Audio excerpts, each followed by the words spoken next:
Hello fellow creators, welcome or welcome back to Seed. Okay, so today's video is a tutorial on how to make this beautiful easy breezy kimono. It's so beautiful, it's giving me rich auntie vibes and I'm just feeling it. And the surprise at the back, it's beaded. It's an open back with bead detailing, and you guys, it's amazing. Okay, it feels good, it looks good, and yeah, so if you are interested and you want to know how to make this, keep on watching. Alright guys, so the first thing you want to do is cut out your pieces. So since it's a kimono, we're just going to be cutting out rectangles basically. Okay, so you want to align the top and the bottom of your fabric, which is like, the ends of the fabric that is already sealed and everything that is not fraying. You want to align them and you want to pin them down together. Okay, so you want to get about like 2.5 yards or 2 yards for this. So you want to just pin it down all the way and then once you do that, that is when you're going to go ahead to measure the length of the dress that you want. Okay, if you want to make it more manageable, you can just fold it into four as I'm doing here so that you can really see like everything. It's like very wide. Since we're not going to be cutting it out, it's going to be like by 60. So you can just fold it into four just to make it more manageable. Okay, so you're going to measure the dress of them, the length of the dress that you want, and then you're just going to make a small snip, but don't cut it out yet. Don't cut it out all the way because we want to cut out the neckline and the shoulder for the two of them together. Do you understand? So that's what I'm doing. I'm just putting a pin there, and then after I put the pin, then I just did the exact same thing. So from that pin, I just measured again the length of the dress that I want. So that is for the front panel. The first one is the front panel, and then the second one is the back panel. Okay. So once you do that, you can go ahead to just make a line on that line that you marked, and then just cut it out like so. Okay. So we're not going to be cutting out the front and the back panel just yet because we want to do the neckline and the shoulder seam together. Okay, so as you can see, once you do that, then you're just going to go ahead to now fold it again into four. Okay, so as I said earlier, you just want to put the rough edges and the sealed edges together, and then you're going to get it on a fold, which is going to make it 4 layers. Okay, so I hope you understand what I mean. Just fold the fabric into four and always ensure that that sealed ends of your fabric is connected. Okay.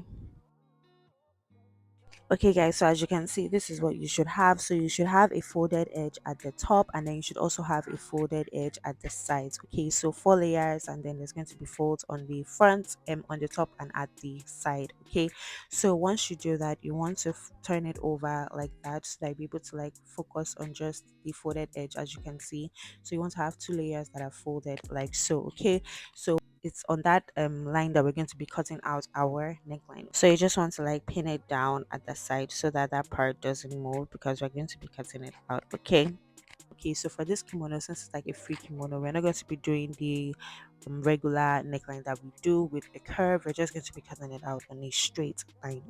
So as you can see, I'm just marking 3 inches out of inwards from that line that from the fold that has 2 layers that are folded. Okay, that is where you want to mark the 3 inches, and then once you mark it, this is where we're going to cut it out. Okay, but as you can see with the dress, the back is still folded. Okay, like the back is still on a fold. I didn't cut all the way through. Okay, so the way I did this was that I had to measure first of all.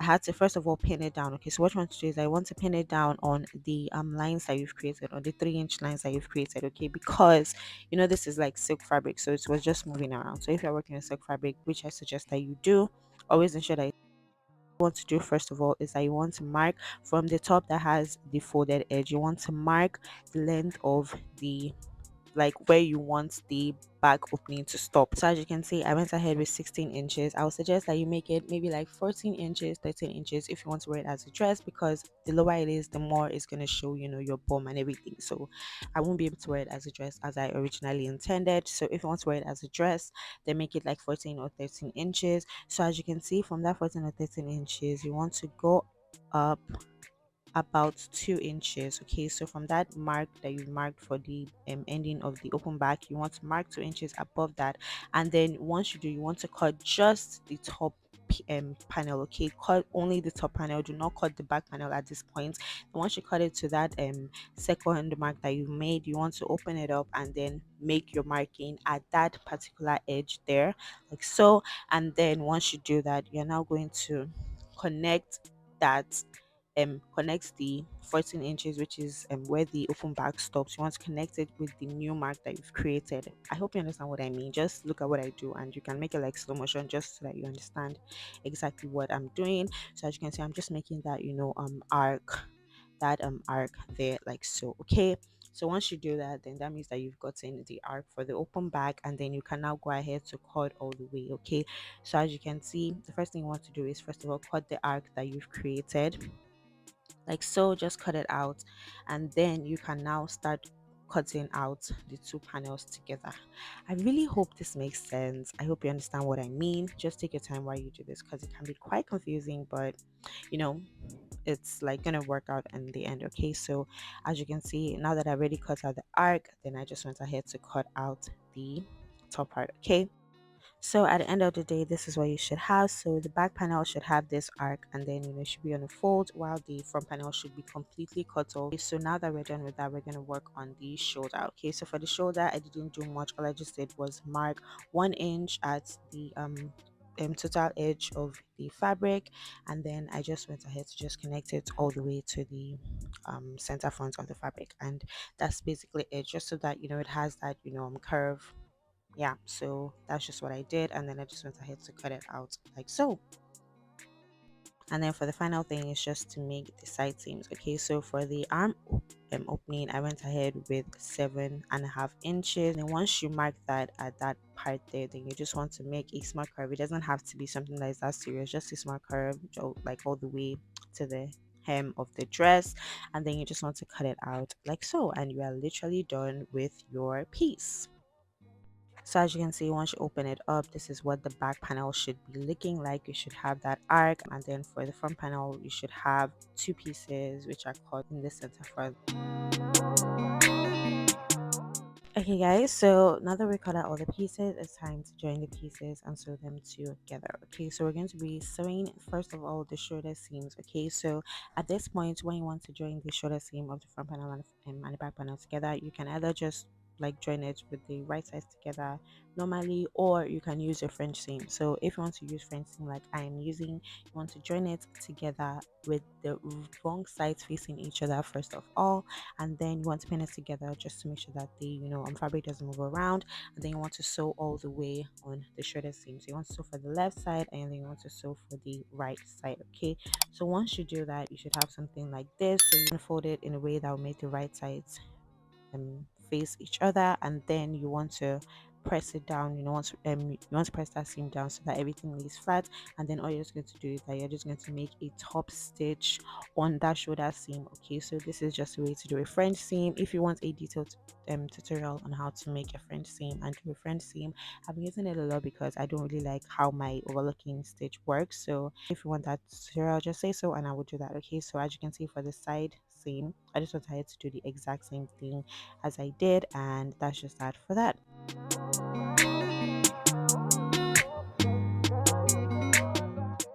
Okay guys, so for the neckline band, we had this extra fabric. When we cut out the neckline, the 3 inches neckline, we had this extra fabric left. So what I just did was that I just cut out fabric with that exact same dimension, and then I just joined them together. So once I joined it together, I then pressed the seam open, and then I went ahead to fold it into two, and then I just pressed it so that it lays flat like that. Okay, so now we're going to be joining the neckline band to the kimono dress thing. Okay, so of course, what you want to do, since you join it together, you would have that middle seam, right? So from that middle seam, you want to mark 7 inches. Okay, so you want to mark 3.5 inches on the left side and 3.5 inches on the right side. So to join them together, you would notice that the neckline band is connected to the front panel, but it's not connected to the back panel. Okay, where the back panel has the opening, it is not connected. Okay, so what you want to do is that you want to align that 3.5 inches mark that you created. You want to align it with the seam that you used to join the front panel and the back panel together, which is also known as the shoulder seam. Okay, so once you do that, and ensure that you are aligning it with just one layer of the neckline band. Okay, so once you do that, and please keep in mind that this should be right sides facing each other. Okay, so once you do that, you want to pin it down together, and then you just want to pin down the rest of the neckline of the front, and then you just want to pin down the rest of the neckline of the front and the neckline band together with the right sides facing each other. Okay, so that is what you're going to be doing, and then you want to do the exact same thing for the other side as well. So as you can see, there will be excess, but just like we're just gonna like ignore that, and we're gonna work on that later. Okay, so as you can see, you want to do the exact same thing. Just align the shoulder seam with the 3.5 inches mark that you created, and then we're going to be sewing it all together like so. Okay, so when you want to start sewing, you want to ensure that you start at the seam of the shoulder seam. Okay, so if you take your piece to the sewing machine, you will see that there's a seam there. Okay, so you want to ensure that you start at that point. Okay, because that's what is going to enable you to sew this properly, right? Yeah, so you just want to start at that point, and then you just want to sew all the way down to the neckline band with like so. And yeah, so once you do that, you want to fold it, so you want to ensure that you keep your neckline bandwidth on a fold, and then you just want to press it down like so. Just relax your seams, make sure that everything is laying flat. Okay, so once you've done that, then you want to go ahead to hem the back panel piece. Okay, so as you can see, since we did not join the neckline band to the back panel, so you just want to hem the back panel piece. It may get quite tricky when you want to sew the arc that it has, the bend that it has, but you just want to like take your time with this and just like twist your hand, twist your hand, twist your hand until you're able to get it properly, and then that is that for that. So once you're done with that, it is time to finish off the neckline band like so. Okay, so you know that we joined the other parts of the neckline band to the front panel neckline. So what we're just going to do now is just fold it on it and then just top stitch on it just to finish it off and to conceal the raw edges. Okay, so as you can see, you just want to like fold it into two and then just place it on that line. Okay, so so you'll be able to see a stitch line.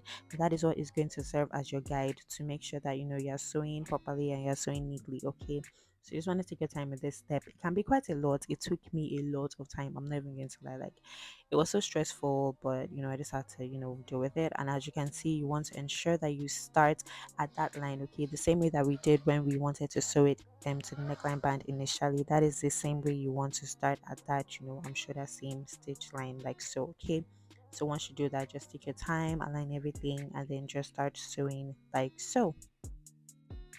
So while you're sewing, you just want to be checking and just ensuring that you're sewing on the right track and everything. So once you're done sewing, you should have something like this. So it should be looking neat, it should be looking nice, and yeah, that's just after that. So you just want to do the exact same thing for the other side as well. And please ensure that you're starting at that point there. Okay, you do not want to start at the bottom at all, because that is just not going to work well, especially if you're working with silk fabric that moves around a lot. So ensure that you start at the top. Okay, and once you're done with the front neckline, it is time to top stitch the back neckline band. Okay, so what you just want to do is I just want to literally just top stitch on it. So just make sure that it's both on a fold, both layers are on a fold, and then you just want to top stitch. It may take a while trying to like maneuver it, but just take your time.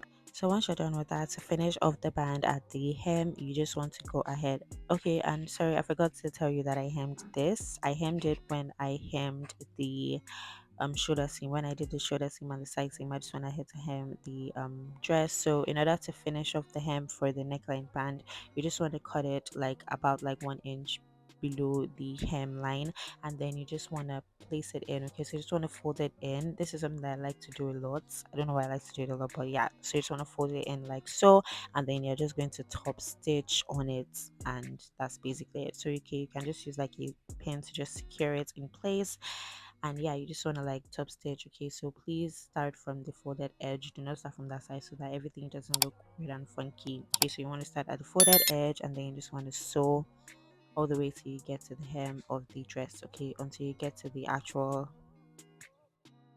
dress. Okay, so yeah, that's just that for that, and you are literally done with your dress. If you want to leave your dress as is, you can just leave it like that, but if you want to take a step further to add in the beads, then this is how you can do it. Okay guys, so in order to do this properly, I put it on my mannequin so that I can really see what I'm doing, and I can see how the beads are dropping properly. So the first thing you want to do is that you want to make your stitch. Of course, you want to get your needle and your thread, and you want to tag the bottom of the thread so that it would be secure when you make a stitch. So as you can see, I'm stitching at the back of the seam rather than the front at first, and as you can see, I made sure that it was secure. And then what you want to do is that you want to now put the needle through to bring it out from the front, okay, so that you'll be able to put the beads through the front. I hope you understand what I mean. So that's what you want to do. So you just want to now, so once you're done with that, then you now want to start putting the beads, okay. So you want to start putting the beads through the needle, and then as you're putting them through the needle, they're going to be appearing on the thread, and then you'll be able to pull it up all the way to be able to see the beads on the thread. I hope you understand what I mean. Okay, so this may take a time, it may take a while, honestly, because beadwork just takes a lot of time. Okay, so if you do not have the patience, and if you do not if you really don't want it, don't embark on it, because it's actually a lot, honestly. Okay guys, so once you put a considerable amount of beads, and then you check it and you see that the beads are enough for that part, what you want to do is that you now want to go to the other side of the neckline thing going on. Okay, so what you want to do is so in order for me to ensure that I'm doing it on the right track, I just put the middle pieces together like so, just to ensure that I'm doing it on the like correct line. I hope you understand what I mean. So I just put it together and just placed it there. So once I found okay that this is the right spot for me to place the needle in at the other side, I just put the needle in that spot. So I put it like so, and then once you put it in from the front to enter the back, you would notice that the shape would form, like the round shape would form just as you want it to be, right? So that is just what you want to do. And then once you do that, then you're just not going to tag it at the back. Ensure that you make sure that it's neat, just like it at the back. And yeah, that is just that for that. So you just want to do the exact same thing for the other lines as well. And voila, you have your beautiful backless beaded backless kimono by the whatever. You have your kimono and it's looking good, it's looking nice. So yeah, thank you so much for watching until the end of this video. I really do hope that you learned something, and I hope that you understood everything I said. If you have any questions, please do not forget to leave a comment down below and I would reply you. So yeah, thank you so much for watching, and I'll see you in my next video. Bye.